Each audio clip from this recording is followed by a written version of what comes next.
Hi everybody, welcome to my LinuxCnc workshop YouTube channel. Today is time to make a Valentine's Day gift for my wife, and the secret ingredient is a nail polisher borrowed from my wife's self. And let's see what we can make from it.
So the gift ended up quite good after all, and the overall finish is quite smooth and the edges in here look okay after some filing, and the paint in here looks quite awesome.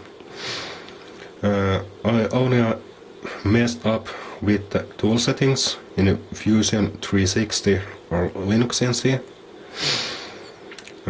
but I think my wife will accept this gift. Thanks for watching.